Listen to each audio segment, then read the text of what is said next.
Welcome to the How to Stop Dieting podcast, the info you need to know to break the yo-yo dieting cycle. Make sure to like, comment, share, or subscribe wherever it is that you're watching, as that's the easiest way you can show your support for the show.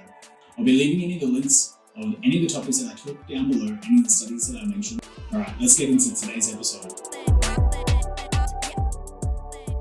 Welcome back to the How to Stop Dieting podcast. Thanks very much for joining me, and today, 3 reasons why you're snacking at nighttime has nothing to do with food. This is one that I really like to talk about a lot when it comes to my clients, because I tend to find that most of everyone's experiences are when they're having struggles around food, when they're having struggles around training, they tend to think in the single dimension. They're like, if I can't stick to this diet, maybe this diet is crap, it's not working for me. Or if I can't, stick to this diet, maybe I need to change up my meal plan because, someone's told me to eat this diet. Or if I can't stick to this training program, maybe I need a better exercise. Maybe I need different exercises to help me stick to it.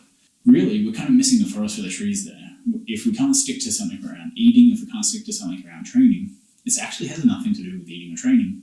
It's likely what we call a psychology issue, a motivation issue, a mindset issue, something around that, where whatever words you need to hear it in, but basically it has nothing to do with our eating, it has nothing to do with our training. It's all to do with our perception, our understanding of what's going on and how we're prioritizing things, or how our brain is communicating to ourselves and saying the information that we're trying to act upon isn't congruent with our expectations or the results, and then we're kind of feeling this conflict between ourselves. So 3 reasons why you're snacking at night. A lot of the time, first one is stress. So stress is not just this pressure or overwhelming sensation that we can't get at work or school when we feel like this burnt out or just can't think or anything like that. Stress for the body and for the brain can be everything. All right, so we tend to think of walking to the fridge as a stress to the body. It causes stuff to work, causes stuff to break down, causes stuff to be used. It has to be repaired over time.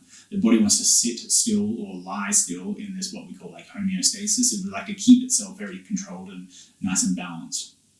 And anytime we take that balance away from something, whether it's intentional with us trying to force something to happen through training, through diet, through study, whatever it may be, or unintentionally, through stress, mindset, psychology, genetics, whatever it may be influencing ourselves, the body's going to react to those stresses, and it does whatever it can to come back to that homeostasis. And so psychology, the stress response that we have when we're actually stressed, when we're overwhelmed, when we're run down from things, is it tends to show up, the snacking at nighttime tends to show up as a way of indicating to ourselves that we haven't actually been handling or dealing and sitting with our stresses throughout the day, and that those small stresses that we've actually been experiencing are building up so much that they tend to be spilling over the top, right? If you kind of think about a dam, the water's flowing over the top of the dam and they're spilling out, right? So a lot of the time when we're trying to actually have some snacks at nighttime, we're actually emotionally reacting to something. We're reacting in a way that we're trying to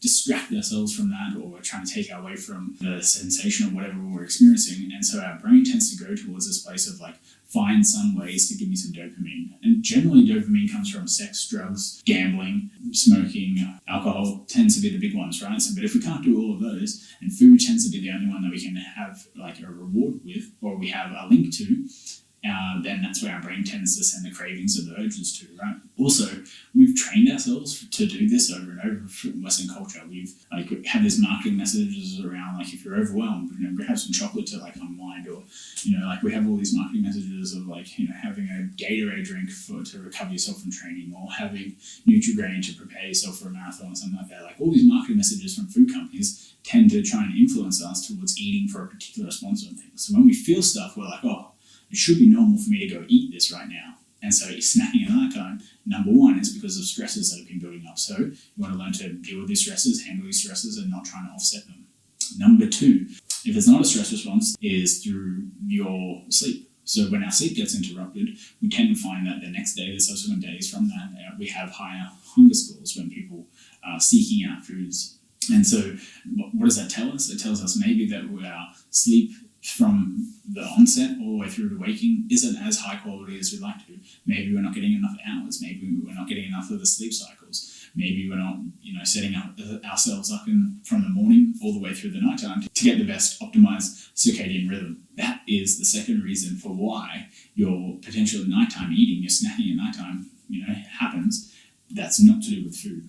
The third reason that you're eating at nighttime, if it's not to do with stress and if it's not to do with the sleep, tends to be from training, right? So whenever we do a training exercise, there tends to be a response from the body to recover that energy. And generally, when we've done a training session really hard or really intense, like with some focus on an intent to push ourselves, our body reacts in a way that causes us to be a little bit extra hungry later on. Now, in scientific studies, these aren't always consistent. Some people get this feeling after weight training, some people get it after HIIT training, some people get it after cardio, whatever it may be. You may be someone that responds this way. So these urges, these cravings for food over nighttime, if it's not stress and if it's not sleep, could be and likely would be a training response. So you've done a training session where your heart rate has gone really, really high and your body's burned through a bunch of energy. And in that compensation, in that recovery phase, when the body's trying to get back all that energy, there's kind of that debt that's owed, and the body increases our hunger and appetite scores. So we tend to seek out food more regularly to support that.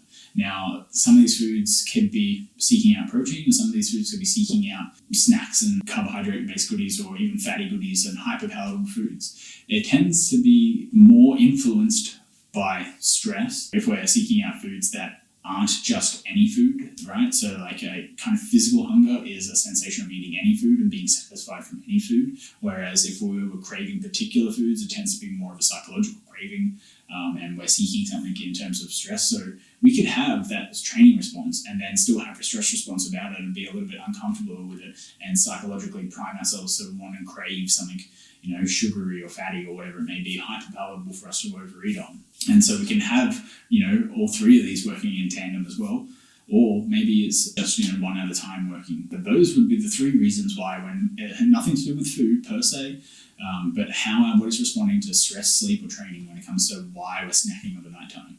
Thanks very much for stopping by the How to Stop Dieting podcast. This one was just a short, sharp topic around 3 reasons why your stress, sleep, and training could be making you hungry over nighttime and snacking over nighttime. It has nothing to do with food.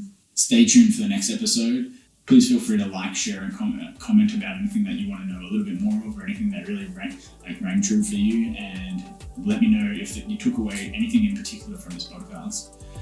Thanks very much. We'll talk soon.